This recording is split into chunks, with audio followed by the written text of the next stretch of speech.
Buenas tardes con todos, mi nombre es Lady Gonzabay y desde ahora seré su maestra de ceremonia.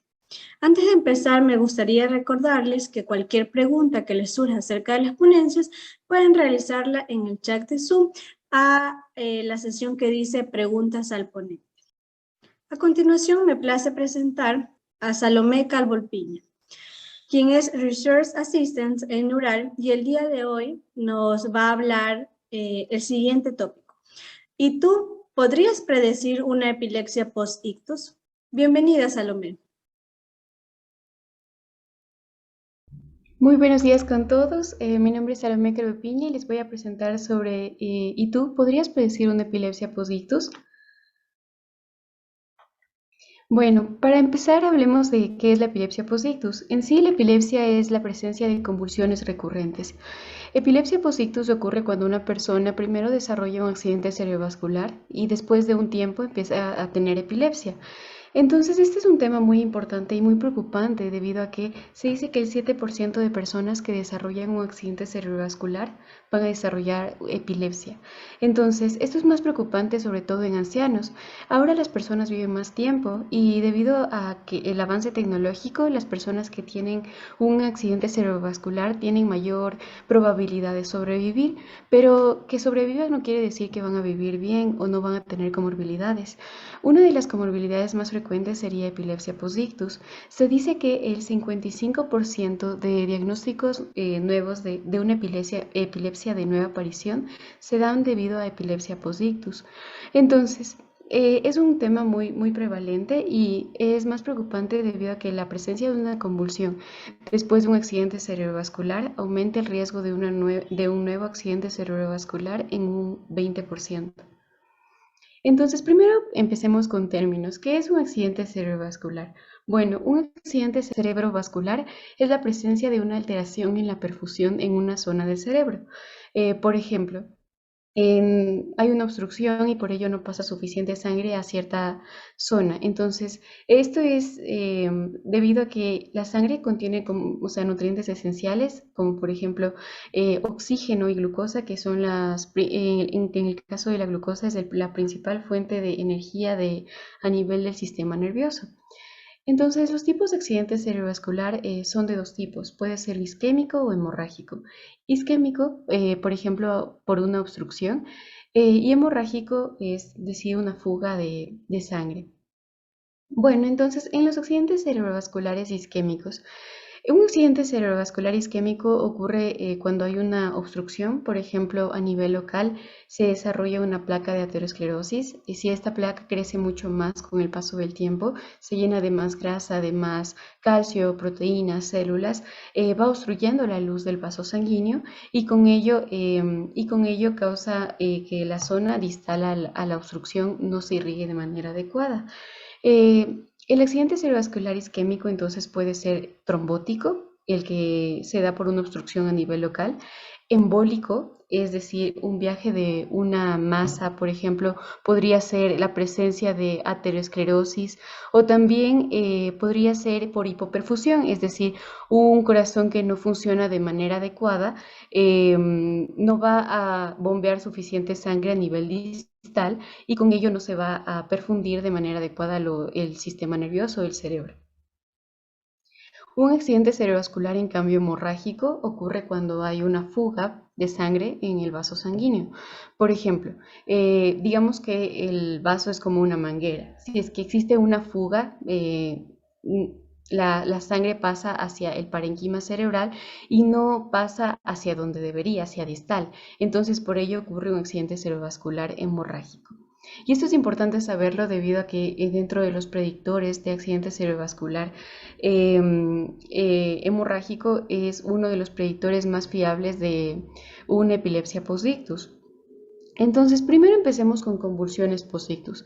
¿Qué es una convulsión? Una convulsión ocurre cuando las neuronas están en un estado de hiperexcitabilidad, están funcionando al 100%, por así decirlo, y unas convulsiones post-ictus se dividen según la International League Against Epilepsy en tempranas y tardías. Bueno, las convulsiones tienen el punto de corte de división entre temprano y tardío, es de 7 días. Entonces, una convulsión temprana sería una convulsión que ocurre cuando se da un accidente cerebrovascular y dentro de los 7 primeros días después del accidente cerebrovascular ocurre la presencia de una convulsión. En cambio, una convulsión tardía es aquella que ocurre después de los 7 días del ictus, por ejemplo, eh, se da un, se da ahí la convulsión. Y eso es importante saberlo debido a que según la ILAE, que es el organismo que en sí rige en todo lo de la epilepsia, la epilepsia se puede definir en tres términos. La primera es la presencia de una convulsión eh, se- separado por más de 24 horas con otra convulsión y estas convulsiones no tienen ninguna causa aparente. La segunda sería la presencia de un síndrome de epilepsia y la tercera sería la presencia de una única convulsión sin causa aparente, pero que tiene un riesgo de aparición, un riesgo de recurrencia, o sea, de que aparezca una nueva convulsión alto. La convulsión tardía tiene un riesgo de recurrencia de 71%, es decir, si una persona desarrolla una convulsión después de los 7 días de su accidente cerebrovascular, tiene un riesgo de que vuelva a desarrollar otra convulsión de un 71%. Entonces, la convulsión tardía puede ser clasificada como una epilepsia post-ictus. Entonces, en los predictores de epilepsia post-ictus vamos a ver que existen varios. Los autores dicen que más predicen la epilepsia post-ictus se encontraría el accidente cerebrovascular hemorrágico. Y esto es debido a la presencia de sangre en el cerebro. Un accidente cerebrovascular hemorrágico causa que se acumulen depósitos de hemosiderina en el parénquima cerebral. Se ha visto que en tumores productores de hemosiderina hay un mayor riesgo de que las personas desarrollen epilepsia a lo largo del tiempo. Esto también es debido a una acción epileptogénica que tendría el hierro que se almacenaría en esta hemosiderina. El siguiente es una mayor severidad del ictus. Entonces, esto se mide por varias escalas, pero la escala más comúnmente utilizada para valorar la severidad del accidente cerebrovascular sería la NIHSS. Entonces, a un mayor puntaje de NIHSS hay un mayor riesgo de epilepsia post-ictus. El siguiente es la afectación de la corteza cerebral y esto se ha visto debido a que en algunos pacientes debutan con un accidente cerebrovascular muy intenso, con una afectación muy grande. Entonces, si hay una afectación de la corteza más grande o los pacientes tienen un accidente cerebrovascular mucho más de mayor diámetro también, hay un mayor riesgo de epilepsia post-ictus. Y la siguiente es la edad. A una edad más temprana del desarrollo de accidente cerebrovascular hay un mayor riesgo de epilepsia post-ictus. Entonces, en un estudio se comparó a pacientes que tenían accidente cerebrovascular y se los dividió en dos grupos, entre 65 y 74 años, que serían el grupo joven, y entre 75 y 84 años, que sería el grupo ya mayor. Entonces, los pacientes jóvenes tenían un mayor riesgo de epilepsia post-ictus. Bueno, este es un cuadro que resume algunos de los predictores de epilepsia post-ictus. Entonces, si el accidente cerebrovascular es de tipo hemorrágico, con una hemorragia subaracnoidea o transformación hemorrágica, hay un mayor riesgo de epilepsia post-ictus. ¿Y qué quiere decir transformación hemorrágica? Primero era un ictus isquémico y después de este ictus isquémico hubo un daño en la barrera hematoencefálica y por los vasos sanguíneos hubo fuga de sangre. El siguiente es la localización de la lesión. Entonces, si hay afectación cortical, supratentorial, de la circulación anterior y de la arteria cerebral media, hay mayor riesgo de epilepsia post-ictus. La otra es la severidad. Como ya vimos, la escala de NIHSS mide la severidad del accidente cerebrovascular. Entonces, a mayor puntaje del NIHSS, mayor riesgo de epilepsia post-ictus. También la edad más joven y la presencia de comorbilidades en el sistema nervioso como una convulsión temprana, demencia y enfermedad de pequeño vaso. En cuanto a afectaciones genéticas, lo importante es saber que si la persona tenía antecedentes de familiares que tenían epilepsia o un síndrome asociado a la epilepsia, tienen un mayor riesgo de que después de un accidente cerebrovascular desarrollen una epilepsia post-ictus. Y los que se asocian a un menor riesgo sería un ataque isquémico transitorio y la afectación infratentorial. Bueno, hay varias escalas de predicción de epilepsia postictus. Las que veremos son tres: Select Score, Cave Score y Posers. Posers no se recomienda tanto y no se utiliza tanto debido a que no separa accidente cerebrovascular isquémico y hemorrágico, y además el punto de corte de Posers es de 14 días. Entonces, ya vimos que lo que utiliza la ILA es de 7 días, por lo que Posers no se podría utilizar. Además, el estudio se hizo sin un análisis multivariado estadístico, entonces es mejor utilizar Select Score y Cave Score. Entonces, Cave Score va a ser una escala de predicción de epilepsia postictus si el paciente desarrolló un accidente cerebrovascular hemorrágico. Entonces, Cave Score es a modo de mnemotecnia, C de afectación cortical, A de edad, age, si es más joven, menor a 65 años, hay mayor riesgo. También V de volumen, si es que el volumen es mayor a 10 ml, mayor riesgo.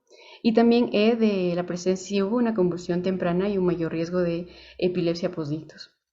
Y el score máximo es 4. Entonces, si una persona, por ejemplo, no cumple ninguno de estos criterios, tiene 0 en el puntaje de Cave Score, hay un riesgo de un 0.4% en que desarrolle una epilepsia postictus.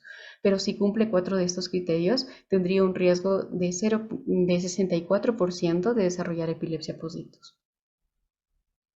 El siguiente es Select Score. Select igual es a modo de mnemotecnia, entonces es acerca de la severidad, también la aterosclerosis de una arteria grande, la presencia de convulsiones tempranas, de afectación cortical y de afectación de la arteria cerebral media. Bueno, entonces en la fisiopatología esta imagen se ve un poco miedosa, pero vamos a desglosarla a un modo mucho más simple.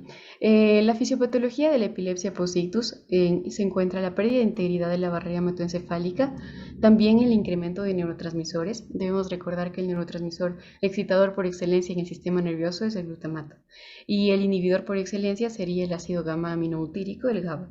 Entonces, el incremento de glutamato y disminución de GABA actúan en la epilepsia postictus, además disfunción de canales iónicos y alteración de la expresión genética. Aquí tenemos una imagen de la barrera hematoencefálica. Entonces, cuando ocurre un accidente cerebrovascular, esta barrera hematoencefálica se daña, se altera y componentes de la sangre migran hacia el parénquima cerebral. Aquí tenemos la albúmina. Entonces, la albúmina actúa sobre los astrocitos. Estos astrocitos se activan y esto causa que los astrocitos no puedan absorber en sí, en su cuerpo, potasio y glutamato. Entonces aumenta a nivel extracelular las cantidades de potasio y glutamato.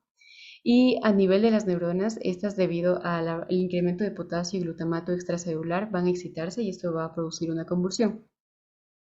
Además, otros componentes que se encuentran dentro del vaso sanguíneo, como la trombina, actúan y estos de por sí son epileptogénicos directamente hacia las neuronas. Bueno, entonces cuando ocurre una convulsión existe un daño de la barrera hematoencefálica, y cuando ocurre un daño de la barrera hematoencefálica esto predispone a una convulsión, entonces es como un ciclo.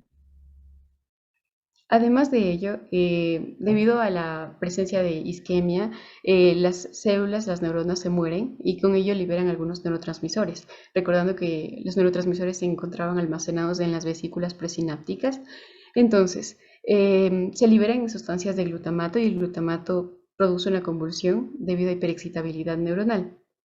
Y además hay una disminución de la actividad de ciertas neuronas GABAérgicas, lo que predispone a una epilepsia postictus. Bueno, entonces a nivel de disfunción de canales iónicos hay un aumento de la cantidad de sodio y calcio intracelular y un aumento de la cantidad de potasio extracelular. Esto altera el potencial de acción y causa hiperexcitabilidad neuronal, y con ello causa una predisposición a epilepsia postictus. Además de ello, hay una afectación a largo plazo con una disfunción de la glía, entonces se forman las llamadas escaras gliales y con ello un desarrollo de convulsiones crónicas de epilepsia postictus. Entonces, las perlas, el mensaje de esta presentación podría ser que afecta mucho a los ancianos y va a aumentar su prevalencia a lo largo del tiempo. El 55% de ancianos que tienen una epilepsia de nuevo diagnóstico es debido a un accidente cerebrovascular. El siguiente es que el ictus hemorrágico se asocia con un mayor riesgo de epilepsia postictus, así como la afectación de la corteza cerebral se asocia a un mayor riesgo de epilepsia postictus. Y también la severidad, a mayor severidad en escala del NIHSS, mayor riesgo de epilepsia postictus. Entonces, para mí la neurología es intrigante. ¿Y por qué intrigante? Intrigante porque despierta mi curiosidad, y me hace saber que necesito conocer cada día un poco más de neurología debido a que es un tema extenso, pero además de ser extenso, hay mucho más por descubrir. Entonces, Neural me ha permitido descubrir mucho más de neurología, también descubrir mucho más de investigación. Entonces, cada día leyendo ciertos artículos aprendo mucho más de diversos temas, en este caso de epilepsia postictus. Y por ello, para mí la neurología es tan importante y es tan intrigante. Muchas gracias. Gracias, Salomé. Me ha parecido muy interesante la ponencia que ya nos has dado que denota que el ACV va más allá de los síntomas que pueda tener el paciente en ese momento y que pueda tener complicaciones. Entonces, ahora tenemos una serie de preguntas que nos han realizado nuestros participantes y nos gustaría que nos ayuden. Tenemos las escalas que nombraste. ¿Estas escalas se usan aquí en Ecuador? En Ecuador no se utilizan tanto, pero es más por desconocimiento. Son escalas que fueron desarrolladas hace 5 años, entre 5 y 7 años atrás, entonces no se utilizan tanto por desconocimiento. Sin embargo, sí se tiene noción de que la afectación cortical, por ejemplo, o un accidente cerebrovascular mucho mayor, predispone a un mayor riesgo de epilepsia postictus. Entonces, sí se utiliza a nivel internacional, además que están estadísticamente validadas. Entonces, sí se deberían usar, pero muchas veces por desconocimiento no se utiliza. Ya. Otra persona nos pregunta, de las escalas que nos mencionaste para predecir una epilepsia, ¿hay alguna que sea mejor que las demás? Bueno, Posers no se utiliza tanto porque no tiene una verificación estadística, un análisis multivariado.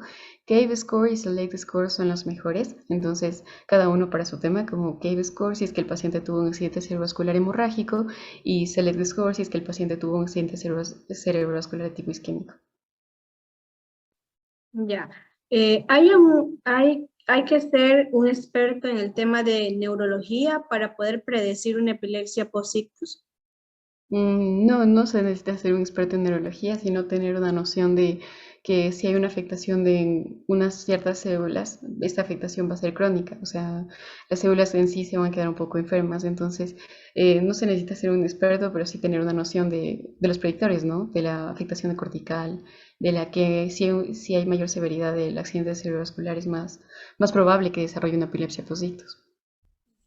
¿Existe alguna forma de prevenir la epilepsia postictus? Hay dos tipos de prevención, la prevención primaria y la prevención secundaria en epilepsia postictus. La prevención primaria es para que el paciente que tiene un accidente cerebrovascular nunca desarrolle una epilepsia postictus, y la prevención secundaria es a nivel farmacológico, cuando el paciente ya desarrolló una convulsión y no queremos que tenga convulsiones a repetición. Entonces, para la prevención primaria, la American Heart Association no recomienda dar ningún fármaco antiepiléptico. Sin embargo, sí se ha estudiado el levetiracetam como por su capacidad o sea, tiene una función antiepiléptica, pero la AJA dice que no se deben dar fármacos antiepilépticos. Recordemos que también tienen varios efectos adversos. En cambio, en prevención secundaria, es decir, evitar que el paciente tenga convulsiones a repetición, ahí sí se han estudiado varios fármacos, entre ellos se encuentra la carbamazepina, la fenitoína, el levetiracetam, y estos tienen un nivel de evidencia A en investigación, es decir, que todos los papers que se han estudiado dicen que son efectivos para tratar la epilepsia postictus. Entonces, en resumen, nunca hay que darle al paciente profilaxis, si tiene un accidente cerebrovascular, nunca dar profilaxis porque no está científicamente validado eso, pero si es que ya tuvo una convulsión después de un accidente cerebrovascular, ahí sí dar fármacos antiepilépticos que son carbamazepina, levetiracetam y fenitoína. Listo. Tenemos una última pregunta que nos dicen, una vez que ya un paciente ha tenido las convulsiones, que ya se le ha diagnosticado epilepsia, ¿va a permanecer así el resto de su vida? Sí, ajá. Bueno, epilepsia en sí se define como un trastorno de convulsiones recurrentes, entonces si tiene el trastorno de epilepsia posictus va a tenerlo a lo largo de toda su vida, pero eso no quiere decir que este se hace manejo con un neurólogo, entonces si tiene una epilepsia posictus no quiere decir que todo el tiempo va a tener convulsiones, sino cada persona como responde a su modo, por ejemplo, eh, se ha visto que la incidencia de convulsiones tardías se da en más de entre los 6 y los 12 meses después del accidente cerebrovascular. Entonces, tal vez existe como un periodo donde hay más convulsiones, pero después no tantas. Depende del paciente. Listo, Salomé. Muchísimas gracias por tan enriquecedora ponencia. Muchas gracias.